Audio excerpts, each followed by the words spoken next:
I'm Keith Dowdle with Cycle News Magazine, and we are in Sardinia in Italy for the launch of the brand new MV Agusta Enduro Veloce, the fast enduro. This bike, if you've been following it, as obviously we in the media have for several years now, it's kind of like an episode of The Sopranos. This bike has been killed off and brought back to life and killed off and brought back to life so many times nobody really even knew what was happening. A lot of different discussions have gone on. Pierre Mobility now is basically running MV Agusta. They have the majority share, and so they decided to go ahead with the launch of this bike. And it was originally called the Lucky Explorer, which you've probably seen at EICMA and some of the other shows. It all harkens back to the Cagiva days, and this motorcycle still has some parts on it that are still marked Cagiva. CRC harkens back to the Cagiva days when Cagiva raced big bikes like this in the Dakar Rally, when it was the real Dakar Rally that went from Paris to Senegal. But enough of the history. Let's talk about the bike itself and what it's like to ride this thing. As you can see, in typical Italian style, it's a beautiful motorcycle. It looks like an MV Agusta should look, right? It's got the classic silver and red. The motorcycle, the aesthetics of the motorcycle, in my opinion anyway, are absolutely stellar. I came to this launch a little bit uncertain of what we might find when we got here because of all the history with this bike and because it really seemed to have, it was really unclear about who was going to control it, how it was going to come to market, if it was even going to come to market. But now that it's here, I can tell you, this thing is an absolute blast to ride.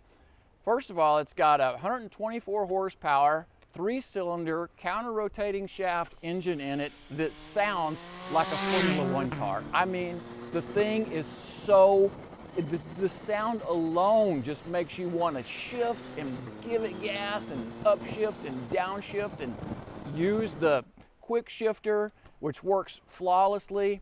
They haven't missed anything on this bike. It's got every bell and whistle that you could think of, including some that no other manufacturers have.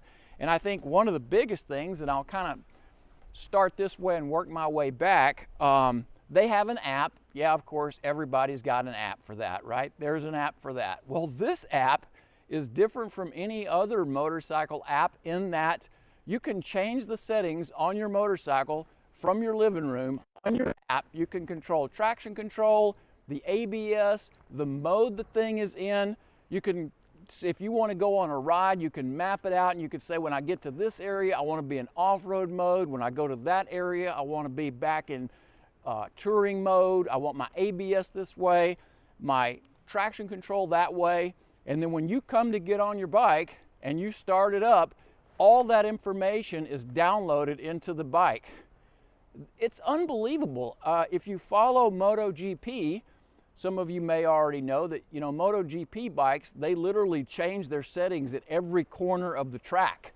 And this bike is the closest that we've come as civilians, everyday customers, to having an app that can change the motorcycle as we ride it. And that's how sophisticated the electronics are on this motorcycle.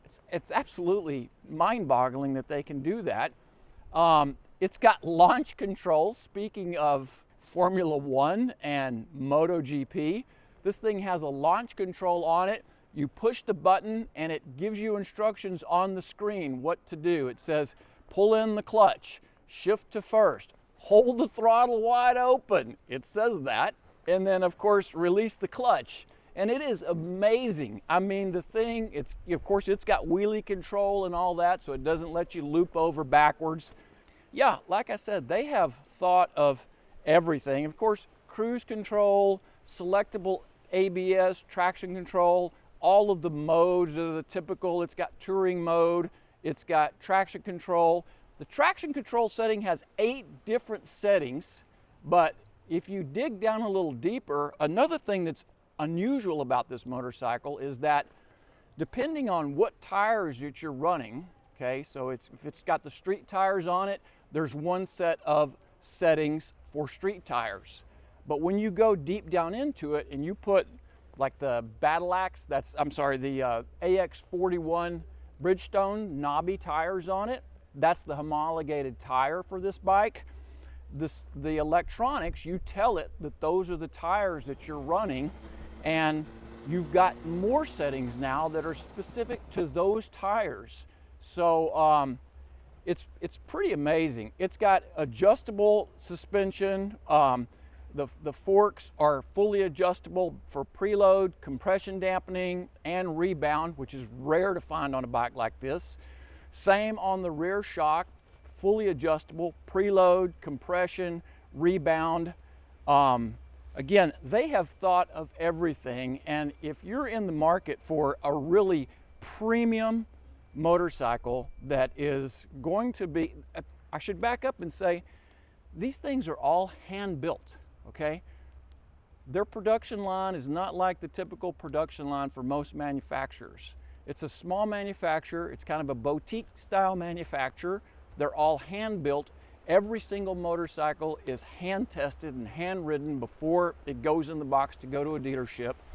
And this bike, if you're interested in something like that, and retail price is not that bad on it. It's going to be basically $23,000, $22,500 is what it is, which frankly I expected it to be more expensive than that.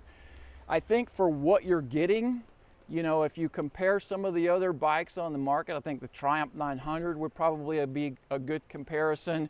You could probably compare it even to something as far away as like a Ducati Multistrada, because the way the bike performs on the road, I would say is closer to that than it is to say the more off-road. We rode a little bit of off-road today, but it's not, I don't think anybody who buys this pretty of a motorcycle is going to want to throw it down a trail like you would a KTM 890 or something like that. They did compare it to the KTM 890 in terms of the fact that it's got selectable traction control that you can change on the fly, just like a KTM 890, where it starts out at 9 and goes all the way down to 0. Same thing on this bike. You can do that on the street as well.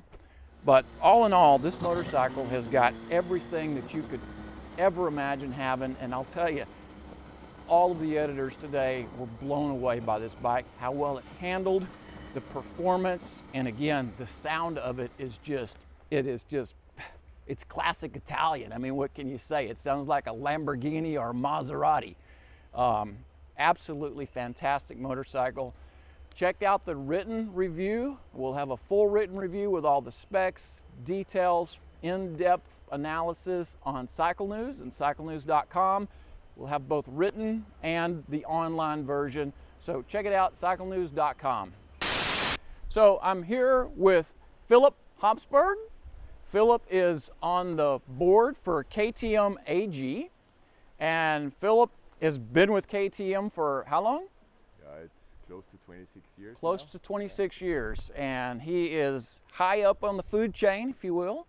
And we want to know, Philip, this bike, first of all, thank you. This thing is incredible. I think all of us, we really weren't sure what to expect when we got here. But I can tell you, after riding this bike all day, I think everyone who rode it today was blown away by how great it really is, especially on a road, right? I mean, the sound, everything is just perfect. Tell us, what is the future for MV Agusta, this motorcycle, and how does it fit into the KTM AG world?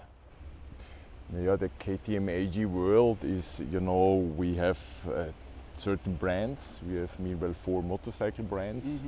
Husky, Gas Gas, exactly, MV Agusta and KTM. And we try to fill up segments with each of these brands and try to not overlay them completely. So that's not the plan. Okay. We do that for sure at the motocross enduro because we are talking about lap times, and the faster you go, the better it is. So motorcycles in off-road and motocross segment are for sure close to each other. But especially with MV Agusta, we will do a completely different way of. So it'll kind of stay separate, be its own standalone brand. I mean, the others are standalone brands as well, but I mean, most people kind of call the gas, it's just a red KTM. It's kind of the way people talk about them, but this is going to be something unique and different, correct? That's correct, but just have a look at our gas trial bikes. So these are also completely separated. So we have our development, we have our production, we have our supply chain, we have that all in Spain at the original location.